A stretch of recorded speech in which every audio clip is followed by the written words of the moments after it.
Hey, Steeler Nation, what's going on? This is Big B, Brian Hanley, and this is Steelers Almighty.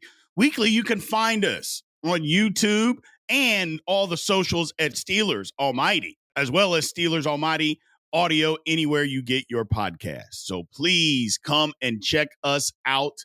Let's get into this.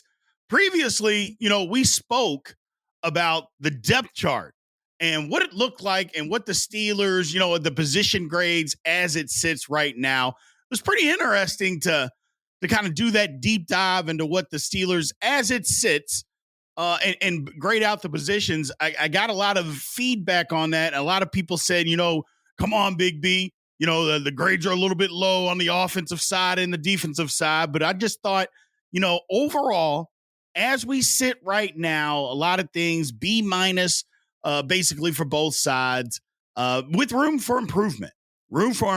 I just still think that the cornerback room is a place the Steelers got to get better. I know everybody's screaming about wide receiver, and that's still a need, but the cornerback room, that's where the Steelers are going to have to come up with something. So we'll see how that works. Today, what we're going to talk about are some of the aspects as far as the offensive side of the ball and what all of that looks like. First things is what it means that the Steelers are passing on Najee Harris's fifth-year option. I don't think it's that big of a deal, but we'll get into all of that and what it means. Are they going to re-sign him? Are they going to trade him? We'll take a look at all the things as far as Najee's future. Next thing is, what about the packages for Justin Fields? Like, what's it going to look like? Are they just going to keep him on the sidelines if he's not the starter? I think that would be a horrible mistake. So I think there's several different packages that the Steelers can take a look at, and we'll get into it, and we'll figure out exactly which ones go where and how they can utilize them. Will it be a two quarterback system? No, I'll go ahead and give you that nugget. But how many plays a game should Justin Fields get out there? And then finally, we'll take a look at Arthur Smith. What his offense is going to look like. What should the Steelers think about it? How they should move, what they need or what they've done to implement an Arthur Smith offense. So all of that, we'll take a look at all of that and more today. I appreciate everybody being here, man. Let's go with this thing. Let's get it going. So first off, let's talk about Najee Harris. Look, and what does his future with the Steelers look like? Now, the first thing is obviously they didn't pick up the $6.7 million fifth-year option. A lot of people are bent out of shape about it. I'll tell you why I don't think you should be bent out of shape. First off, I believe by the middle of the season, this is an Arthur Smith offense. They use running back. We saw it last year in Atlanta. Now, you didn't see that in Tennessee, but they had Derrick Henry. That's a big difference. They used two running backs in Atlanta, and I just believe they're going to do the same thing in Pittsburgh. By midseason, him and Jaylen Warren are going to be splitting carries. I believe it wholeheartedly. That's not a knock on Najee. That's just what this offense is going to do. So if it's not picking him up isn't the big letdown that a lot of people think that it should be. It's just not. Look, the wide receiver, the running back position in the NFL, we know what it is these days. In Pittsburgh, it doesn't necessarily have to be a revolving door, but it can be. I mean, take a look at some of the possible free agents in 2025. There's nothing that really says that the Steelers need to get any of these guys. These are the guys that they're going to have and their ages. Who screams? And I've highlighted a few of them, like Khalil Herbert, Aaron Jones, A.J. Dillon, Ramondre Stevenson, Chuba Hubbard. Obviously, you still have Najee and Jaylen Warren. Those are the only guys that I look at this list that think, okay, they could fit in here. Having said that, look at the average salaries at some of the guys that are playing in the NFL right now. Let's look at that, because that's the whole thing about this Najee and this fifth-year option. Is it worth paying $6.7 million? Yeah, I don't think that it is. And look at this list, as you can see right here. Number one, let's just be honest with ourselves. How many of these guys is Najee better than? Let's start there. Now, there's a few. Don't get me wrong. There's absolutely a few. But how much are you going to pay any of these guys to be on your team? Are you going to pay him $6-7 million? Like, look, Miles Sanders. Najee's better than Miles Sanders. Miles Sanders had one good year, got a big contract, and he was terrible last year. Now, Carolina had a terrible line, but don't tell me it was worse than what the Steelers threw out there for the last couple of years. Steelers' line's been bad too. So I don't want to hear that excuse out of Miles Sanders. But Najee's a better back than him. But are you going to pay Najee this kind of money? No, man. No. And I just think for what it is, look, Najee is fine. He's fine. I don't want anybody to think that I'm telling you that he's terrible. He said, but to pretend that his numbers have just been outstanding, we're living in a fantasy world. And I know the benchmark and what everybody always pushes out there. Oh, well, he's had over 1,000 yards 3 straight seasons. But take a deeper dive, people. 17 games, 1,000 yards. Last year, he averaged 60 yards a game. 60. So are you wanting to pay a guy that over the last 2 seasons, he's averaged 60 yards a game? You're wanting to give that guy $6.7 to $7 million a year? No, absolutely not. Look, the Steelers, their running back system and what Arthur Smith is going to do, it's going to be a 2-back system. And if it's going to be that, barring injury, you're going to tell me that you're going to give the guy that's averaging 60 yards a game $7 million? Stop it. We're not doing that. We're not doing that. And not only that, the Steelers have decided they're not doing that. So let's move on. So the next thing that we need to talk about with Najee is, will he be traded? There's rumors out there. First of all, there was the rumors with the Cowboys and rumors that he's going to get traded. The answer to that for me is no. And here's the reason why. First off, Najee's not bad. Let's not act like he's a terrible running back. I've never said, even the stuff that I just finished saying, those aren't terrible numbers, okay? But it just means the Steelers aren't going to pay that guy $7 million for those numbers. I said, but he's serviceable. So why would you trade him? He's not the only guy in Pittsburgh Steelers history to play on the last year of his contract. Not to mention, it probably helps the Steelers more than it hurts them this year. Why? Well, because he wants a big contract. And if he plays himself into a big contract, that means he's played well this year. That's what that means.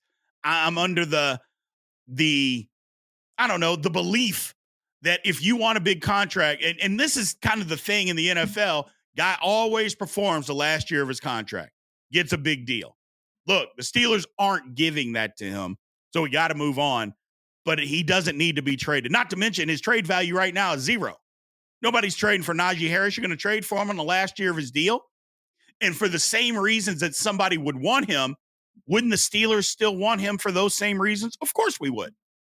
So there's no reason to get rid of Najee Harris. He is not going to be traded unless somebody just blows our socks off. And if that's the case, then yeah, we can take a look at getting rid of him. But I don't think that's going to be the case. And I don't think there's a reason to trade him. Now, the last thing about Najee, will he be re-signed? Yeah, no. I think this is it for Najee in Pittsburgh. And here's the reason why. They know what his ceiling is. Look, Najee is there. It's not that he's not within the walls of the Rooney complex. He's there. They know what his strengths are. They know what his weaknesses are. They know what his ceiling is. And they've decided, yeah, it's not worth $6.7 million. So I know a lot of people out there, well, why don't you pay him $3 or $4 million? And yeah, that might make sense. But I think what the Steelers are saying, if we're going to pay $3 or $4 million, we want something more. We want something better. Or we can pay somebody less to give us the same amount of production of what he's been giving us. Throw away the rookie year. We're not talking about the rookie year. We're talking about the last couple of seasons. And yes, he will probably have a better season under this offense. I 100% admit that. But does it still make sense to give this guy $2 or $3 extra million on what he's going to make? Because he'll get $3 or $4 million on the market, if not more. Are you willing to pay that? Again, 60 yards a game, 1,000 yards is not what it meant previously, people. And I know in a passing league, I get all of that, but he averaged 4.1 yards a carry last year. Now, that was up from 3.7 and 3.8 the previous 2 seasons. Again, bad offensive line, but no, the Steelers are not going to re-sign. It just doesn't make sense at this point. Again, for that kind of production, they can find it and probably find it for a lot cheaper. They can find it and find it for cheaper. That's just the way the NFL is working these days. I apologize. I'm sorry. I wish we could keep everybody. Najee's a good guy. I don't think we have anything to worry about him in the locker room being a head case. I know those are rumors out there. He's not going to be a head case. He's a good locker room guy. He's a leader. But unfortunately, he plays a position that is just not a premium in the National Football League right now. And there's no reason to go out there and pay Najee that kind of money for what he brings to you. So they will not be re-signing Najee Harris at all. This will be his last year as a Steeler. So moving on, people. Moving on. Now, let's talk about this Justin Fields package. A lot of people out there are saying, well, why can't you use a two quarterback system? And, he's got to play half the game. No. Let's start here. Assuming Russell Wilson is going to be the starter, and he will be, it only makes sense. You've got to get Justin Fields on the field. You've got to get him some snaps. Look, the thing about Fields is you want him out there. He's going to be one of the most dynamic players that the Steelers have on their roster. But if he's not the starter, you can't have a 2 quarterback system. Look, that just doesn't work. But you got to get him on the field. He's got game-breaking potential. There's no reason that you can't get 7 to 10 snaps out of him a game. That's not a 2 quarterback system. That's just saying get 7 to 10 snaps a game. Look, there was a guy that I know a lot of Steeler fans remember, Cordell Stewart. And before Cordell Stewart took over as the full-time quarterback, he was Slash. He was out there helping us win games any way that he could. I think Justin Fields is going to fit that mold. Again, all of this is barring that he is not the starter and doesn't win the starting job. And I know John Madden's probably rolling over in his grave talking about playing 2 quarterbacks. But again, I'm not talking about a 2 quarterback system. All I'm talking about is getting Justin Fields 7 to 10 snaps a game to help the Steelers in this offense. Let's look and check out a few of the ways that he should be able to help. So first off, obviously the read option. You got the read option, you got the Wildcat. Let's look at the Wildcat here and what kind of pressure that he's going to be able to put on the defense. Play side, where the running back is, you got that play side, you got the guards and the tackle double teaming, and where this yellow box is, they are basically going to put that defensive end in the blender and say, you are the one that's going to have to make the decision on this play. And imagine that quarterback being Justin Fields, handing the ball off, going downhill. You'll get double teams right there. What is this defensive end going to do? Well, we've seen it. We've seen it with Justin Fields. Now, I know that Arthur Smith doesn't have a ton of experience running the read option in the Wildcat, but he's going to have some. He's going to have to learn it, because you know who does have experience? Justin Fields. So, yeah, short yardage and goal line situations, absolutely. Put Justin Fields in and let him do his thing. Number one, the last couple of years, Russell Wilson hasn't been great down near the goal line. He hasn't been great. And if he is our starting quarterback, do you want your starting quarterback running the Wildcat and running the read option when you have Justin Fields sitting right there to be able to do it? No. So I think this is a perfect opportunity to be able to get Fields out there. Makes just a ton of sense. Play action, and also even the option. Think about the option and what Justin Fields can do. He's done it a lot. Look at this setup right here. Little read option going backside. I love it. I absolutely love it. Do some motion into it. There's so many different things that you can do when you have a dynamic player like this. And imagination. And we'll get to some of that imagination here in a minute. But yeah, I like this goal line, this play action, this option stuff to get Justin Fields out there and allow him to kind of do his thing. Yeah, I think you got to do it. I think it makes sense. Look, he's a playmaker. He makes plays all over the field if given the opportunity. I think you got to get him out there for, like I said, 7 to 10 snaps a game. Now, giving him a series, no. Giving him a series is going to hurt more than it will help. And here's what I mean by that. If Wilson is the starter and he's playing well, you're not going to say, okay, yeah, you're playing great, Russ, but we got to get Justin out there for a series, so here you go. Makes absolutely no sense. No. Again, that goes back to the old John Madden. If you got 2 quarterbacks, you have none. And that's not what I'm saying with Fields. I'm not saying you got to go out there and give the guy, 10 or 2-3 series a game. 7 to 10 plays in certain situations. That's it. You don't have to go out there and just force him on the field with series after series. You've got a starting quarterback. Let the starter be the starter. Bring him in. Think Taysom Hill. Think Taysom Hill just more explosive and can do more throwing the football than a Taysom Hill. Think that. I don't want you to pigeonhole Justin Fields into a Taysom Hill pigeonhole, because that's not what I'm saying. He's obviously a better quarterback than that. But think about the productivity. Think about what you can do with him. Like I said, short yardage, goal line, bring him in certain situations, 7 to 10 snaps a game. I think Justin Fields fits in just fine. I think he fits in just fine. Let's move on here. Arthur Smith. What does an Arthur Smith's offense, what does it actually look like? Well, under him, I think the first thing is you got to think they're going to run the football.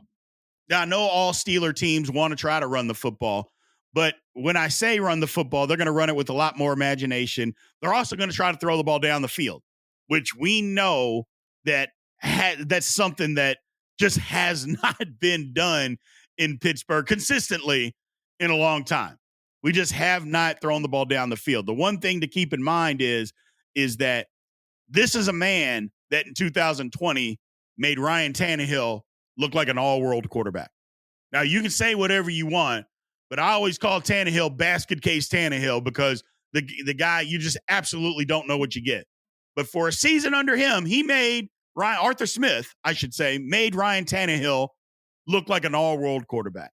And if he can do that for him, I got to believe for Russell Wilson and Justin Fields, I got to believe he's going to be able to do close to the same thing. Now, I know Derrick Henry helped a heck of a lot with Ryan Tannehill. I get that. But I got to believe with what the Steelers have in place that he should be able to do some of the same things here in Pittsburgh. Let's take a look and see some of the stuff that we're going to need or we've already done for this Arthur Smith offense to work. The first thing is a rebuilt offensive line that fits his system. Yeah, that's number one. Look, the Steelers' offensive line, and we all know it, it's been just absolute garbage. You could say the last 4 years, it's been bad. It's been bad. Well, they rebuilt it. Adding Zach Frazier, tackle Troy Fatanu, adding those guys to the offensive line as day one starters, yes, that helped. That helps. Look, God bless Dan Moore Jr., but I'm sorry. It's just time to move on.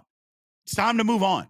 And we're better. When you add Broderick Jones, James Daniels, and Isaac Seumalo, you add all of those guys as the starters, they have a good offensive line. Now, you still got to do it on the field, but you look at it on paper, this is a really good offensive line. I'm excited about it.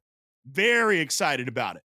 And one of the things is they're going to be able to do more stuff because in previous seasons, if you look at the Steelers, first of all, the Steelers used to do things and run zone blocking schemes that I knew that Steeler fans couldn't stand under Matt Canada because you knew it was coming. You that was the whole thing. You knew it was coming no matter what. based on the formation, it was like, oh my God, we're running outside zone. Najee's in the game. He's terrible moving laterally. We're going to lose 4 yards. Boom, we lost 4 yards. I'm like, just run downhill. That's all these guys can do. Well, now we can do a little bit more. We've got some, number one, we've got better players. But number two, the imagination of the offensive coordinator, we're not going to be able to call out the plays before they happen like we could under Matt Canada. So that's number one.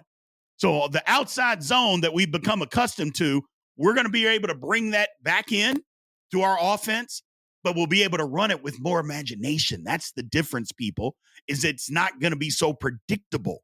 Lord have mercy. It was just a nightmare watching it. Oh, my God, we're running toss sweep. Why are we running toss sweep with Najee Harris, number one? And number two, why are we running it with guys that are not capable of doing the job out there? Terrible. Just terrible. Trick them up with formation. Do something. Matt Canada wasn't able to do that. Steelers' running game suffered. We've got better players. We got better imagination. The offense and the running game will be better, people. It will be better. Now, the second part is, like I talked about, the play calling. The imagination, it just wasn't there. I mean, look, we were in Matt Canada, like I said, Matt Canada offensive hell for what, 3 years? And it just, depending on down and distance, you just knew what was coming. And we got to get away from that. And we will get away from that. I know people are looking at Atlanta and they look at just last year and they think, well, how good was the offense? Well, first of all, they had a really good line in Atlanta. And running the ball was never the problem. So we'll be fine running the ball. But we're also going to be able to run play action and push the ball down the field. We're not going to just run play action and then run a comeback route for 8 yards. That's not what this offense is going to be, okay? We're going to push the ball down the field. More importantly, push the ball down the middle of the field. That's what's going to be important. We haven't done that in, Lord have mercy, I don't know how long. Just play action, put it in the guy's belly, take it out, turn around, find somebody open over the middle of the field once the linebackers have sucked up. We can do that. Arthur Smith offense is an offense that is absolutely capable of doing that. So that's going to be another thing that we're going to be better. Like I said, Tannehill, think Ryan Tannehill 2020. Get back to that. Smith used play action a ton. I get it. It was Derrick Henry running the ball. But I don't think it matters whether you have Derrick Henry or who you have. If you're able to run the ball effectively, play action is going to work. It's not about necessarily who's back there. As long as you're doing the job, that's what matters. Lastly, Pat Freiermuth. Welcome back to the chat, man. Look, he was hurt last year, and it affected him all year. And he just didn't have, other than that one Cincinnati game, he disappeared after that. Part of that, I think, was offense. Part of it was defense saying, look, we know you're not going to challenge us outside throwing deep, so we're going to take away Freiermuth and make you do something different. And the offense just didn't do that. If Freiermuth is healthy, he's going to dominate in this system. Look, you could talk about, look at Kyle Pitts. And I know you're going to say the last 2 years hadn't been great, but his rookie year, he set receiving records. And he got hurt. That was the thing about Kyle Pitts. He got hurt, and I'm not sure that he's ever been fully healthy since then. But he's still he's been effective when used. But that's kind of the thing about an Arthur Smith offense. And we'll get to that here in a little bit. But they spread it around. But Pat Freiermuth, I just think, is going to be gigantic when you talk about what this offense can be, for the simple fact that they can move Pat Freiermuth out to the slot. They did that a lot with Kyle Pitts. Freiermuth is the same. I'm not saying he's the same athletically, but similar. He can do that, which is one of the reasons why I think the Steelers haven't just run out there and signed all these other receivers. They're taking their time, doing their due diligence, and saying, look, we may not have the best weapons, but we got effective weapons. We don't need to give up draft picks to go out and get these guys, especially give up the farm to go get some of these guys. Just watch. And first of all, the trade rumors about Pat Freiermuth are insane. He's not going anywhere. That's the one guy that I can say I think he gets a deal done before the summer's up or before the season gets started. Pat Freiermuth will be signed to an extension. They love him. He loves Pittsburgh. He's going to be great in this offense. He's not going anywhere. Not anywhere. And I think he's going to be big. Now, the one thing about this Arthur Smith offense, I'm sorry, Steeler fans. If you're fantasy football, probably not going to want to have a lot of Steelers. The reason being is, again, look at Arthur Smith and what he did in Atlanta. He's got guys. They're effective, but he spreads it around. He's not going to just, okay, you're having a great game, fine, but you know what? We're doing something else with somebody else. That's kind of how he works. I don't know if that's the best thing to do, but as long as we're winning football games, I'm not going to complain. I'm not going to argue. And I don't think you should either. So, again, fantasy football-wise, as tough as it can be sometimes, outside of George Pickens, I don't think there's going to be anybody that's just going to have this, oh, man, I got to have him on my fantasy football team. Maybe Freiermuth, definitely Pickens. But outside of that, you're like, let's pump the brakes. So just something to keep in mind, people. Just something to keep in mind. Look, I like the Steelers offense, man. This Steelers offense, it's like I mentioned before, it's been in Matt Canada hell for the last 3 seasons. The changes that got made were absolutely necessary, and it won't be as predictable. The one thing about it is, when have you seen George Pickens or this offensive line that has been in an unpredictable and super imaginative offense where you have, most of the time when you're out there, it's a 3-and-out offense. That's what the Steelers have been over the last 3 years. Either they go on a scoring drive or it's 3-and-out. How many times did you see the Steelers go, well, they had 8 plays and they had to punt? You know, they started at their own 20. They go 8 plays to the 50, but they have to punt. Or, yeah, they went 6 plays, but they had to punt. Not very often. Not often at all. 21 field goal attempts by Bosworth last year. That's embarrassing. And it's not his fault. He should easily be in the mid-30s. Easily be in the mid-30s. Under Arthur Smith, I think we're going to get back to that. We got a better offensive line. We have better quarterback play. Whatever we get is better than what the quarterback play that we got last year. We're going to be able to run the ball better. We're going to be able to throw the ball better, regardless of who the number 2 wide receiver is. I wouldn't panic yet if I were you people. I would not panic. Something is going to pop up. The Steelers aren't dumb. We've been drafting wide receivers good forever. We got Roman Wilson. I'm just saying, I wouldn't be too quick to say, oh, yeah, we got to have somebody else. Let's just wait and see what happens. Number 1, free agency is not over. Number 2, there could always be somebody that we pick up down the road, maybe in, I don't know, after training camp.